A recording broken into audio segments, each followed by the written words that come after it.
All right. In this video, we're going to be looking at 3 methods for how to price your e-commerce products.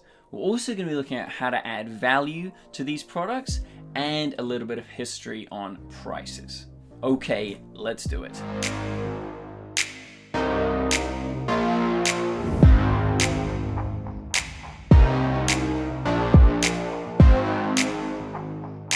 Now, before we get into it, ecommerce has won a free month of our Debutify theme. If you don't already know, we do a free giveaway once a week where you get a free month of the Hustler plan. So, good on you, ecommerce. I hope you enjoy it. Feel free to get in touch with support at debutify.com if you have any questions. And yeah, good luck. So, the first method we're going to be looking at is fixed cost pricing, which is where we attach a margin, a fixed margin that is, to your product. So let's say that you have a product at $10. You run Facebook ads for $2, and then you have to pay for some apps for $3, hypothetically.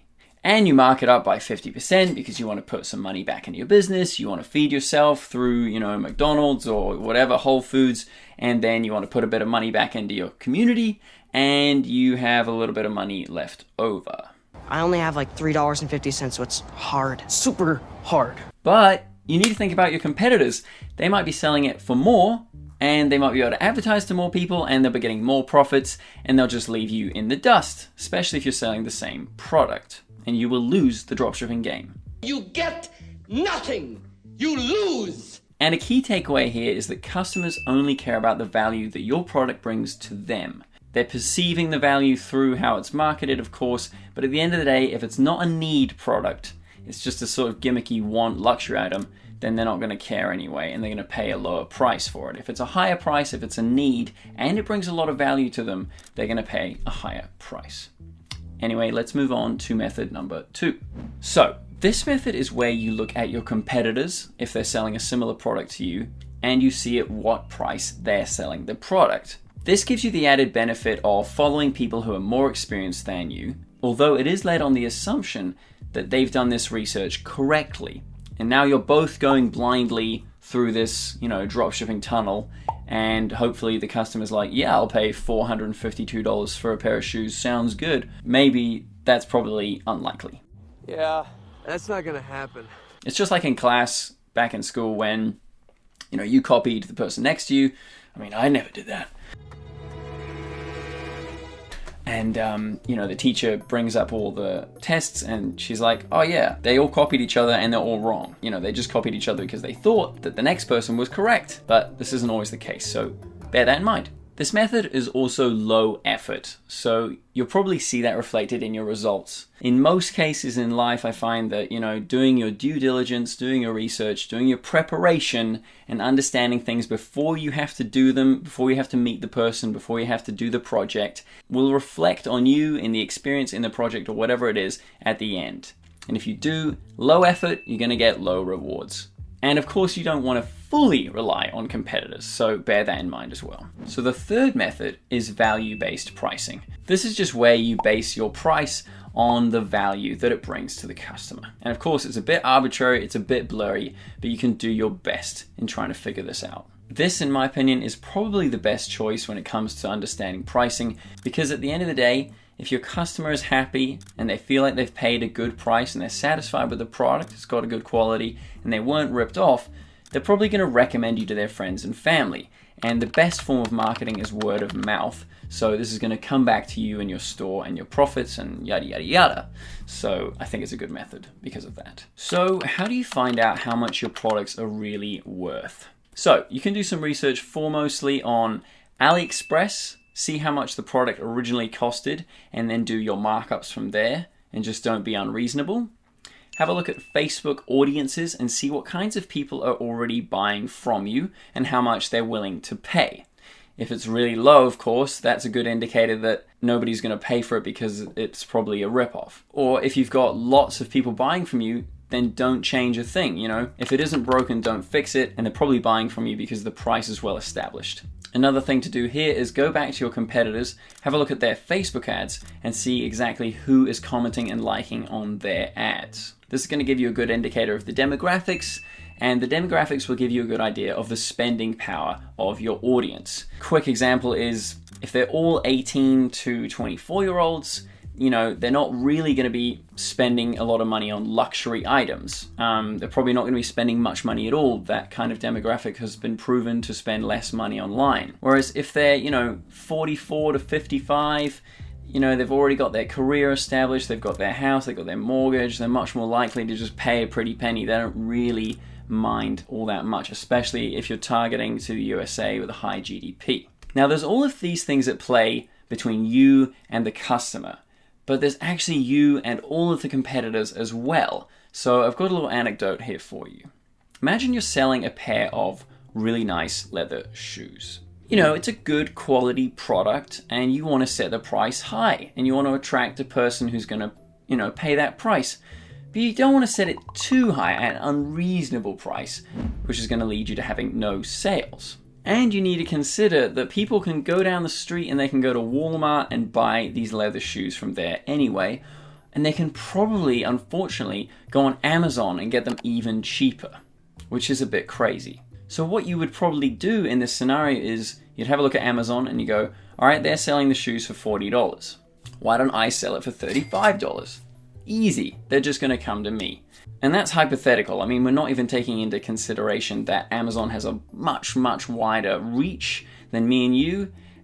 They've got marketing power and they're an established brand, so people are just going to gravitate towards them anyway. But hypothetically speaking, let's say you undercut Amazon. Amazon goes, oh shoot, we're getting undercut here, boys. And then they bring it down to $32 and you bring it down to $30. And this is what we call a price war. Where eventually, you settle at $25 and you go, haha, Amazon didn't beat me here. Amazon stayed at $30 and you are killing it. You're getting way more sales, but you've only got a profit of $1. And you put in all this time and you put in all this effort and you realize that you're not really taking anything home at the end of the day. We're broke. So this is a problem, right? Of course it is. Yeah, it's a real issue actually. So the solution to this issue is to split test. I'm learning more and more each week and each day that you really got to test things. You have to understand how things work from a priority or physics first principles. I got in trouble the other day because I was saying something about Facebook ads that I just learned from a course myself, and I realized that, that's actually just not true. Facebook has been updated since that course came out, so I had to go back and change things. And this is bad, but it's also good because I'm learning, and all we want to do in life is learn and grow and develop. But you're going to save a lot of time if you, test things yourself. Get a bit of knowledge from the YouTube or from the courses or from books, and then go in and try it from the bottom. Split test these products and have a look at what people are actually prepared to pay. You can really give this a go. You can sell, a nice flower mug for $5. You get it off AliExpress for $3. It's got $2 shipping and you make no profit, and you see how many orders you get. Or you sell it for $10 and you go, okay, people are buying this. People are receptive to this kind of price. And then you sell it $25 and you see if people are still receptive to this price. And this is where you're going to really be able to establish some concrete data for you and your store and your customers, and hopefully it works. If it does work, get in touch with me and go, thanks, Connor. I really appreciated the tips.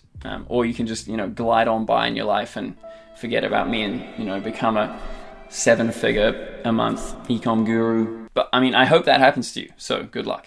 So let's get back to this Amazon undercutting debacle, where you're undercutting Amazon, they're absolutely killing it, and you don't know how to get more sales on these nice leather shoes. One thing you can do is add more value to these leather shoes. And you might be watching this and saying, but Connor, how do I add more value to leather shoes? I'm not a cobbler. I don't know how to work with leather. I don't know how to make them look better, feel better. Okay, that is the wrong direction. What I'm talking about is horizontal value.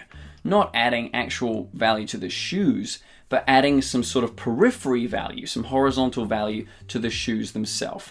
So the idea here is really simple. You take a bit more time to find things that your customers would likely be interested in to add value to the product, and then you can incorporate it into a package deal. So you've got the shoes and you want to add some things to it. These can be tangible things like adding a free inner sole or adding a free pair of laces. And of course, they're not really free because you calculate them into the price of the shoes initially, and you just say, you're getting a free inner sole, you're getting a free pair of laces. Or you can add sort of ethereal digital assets to the package as well. Throw in an ebook on how to polish and maintain leather shoes. Even compiling a YouTube playlist. Hey, I compiled this 5-hour playlist on how to understand everything and anything to do with leather shoes, the history of leather shoes, and how to maintain that quality throughout the shoe's life. People are going to respond and be receptive to the value that you're bringing to this package. Another way to do it would be to hire someone on Upwork to make you a video that says how to maintain your leather shoes. Just a quick 3-minute thing. You can say, we've got an exclusive video here for you. If you buy this, we're going to give you an exclusive ebook and an exclusive video. People are going, oh, I don't actually get that when I go to Walmart. I don't actually get that when I go to Amazon. I just get the shoes. This is where you're going to add value. That's genius! There's actually heaps of things you can do here. You add up all of these things to create a solution, and people really respond to it. You can say, oh, here's my blog that you get exclusive access to. Or you can say, oh, there's actually an exclusive Discord community that have a dedicated forum to leather shoes, and I'll give you a password included with your purchase. So all of these values can be added up and you can charge more for the product. And if you're still watching this video, just thanks so much, because I know this is just an absolute rant, and hopefully there's some nuggets in there for you. So with all that behind us, I want to touch on the history of prices. So the idea of money actually came before written history, before paper was invented. People used to use whale bones and cockle shells as money. Therefore, any story that anybody tells you about the birth of money is actually based on conjecture and logical inference. So with that preface, I'm about to tell you my own story of how money came about, which I've just been reading from Yuval Noah Harari's book, Sapiens, which is fantastic. I really recommend it. Anyway, so in Mesopotamia, the first cities were born in 7500 BCE, which is before the Common Era. So those first cities in Mesopotamia provided an infrastructure for the simplest form of money, asset-backed credit or representative money. So essentially what happened is all of the peasant farmers would come to the temples in the city and they would deposit grain into the temple. And the priests would give them a receipt, a deposit receipt, on clay tablets, which they could then use in return to pay debts to the temple or buy things from the temple. And there you have it, first form of money. Now, nearly 9,000 years later in 1846, A.T. Stewart established the first one-price system, which we all follow blindly in the Western world today. In some parts of the West, you can really haggle with people, especially at farmers markets. At most shops that you go to today, there's a one price on there, and you just take it to the checkout and you go, yeah, I'm prepared to pay for it. And you don't even discuss it, you just pay. They say, this is the price, and you say, sure. But this wasn't always the case. People used to haggle a lot more in history. Then in 1861, John Wanamaker introduced the price tag in Philadelphia, which just helped to enforce the one price system idea. Then in 1895, the coupon was invented, which dropshippers know and love, and psychological ideas around pricing came out, like the old-time classic 99 cents, which is used to manipulate people into thinking that they're paying less when they're actually just paying the same price, essentially. The shopping cart comes out in 1936 and the barcode in 1952. And basically nothing has changed since then. Oh, apart from the internet, which is a whole nother video that we could do. Anyway, that is probably the end of this video. I hope that you enjoyed it. I hope that you subscribe and you come back for more. I hope that you comment and say, Connor, you're a loser. I didn't learn a single thing on this video. No, I hope that you enjoyed it and that you did learn something. Anyway, best of luck in dropshipping and have a great day.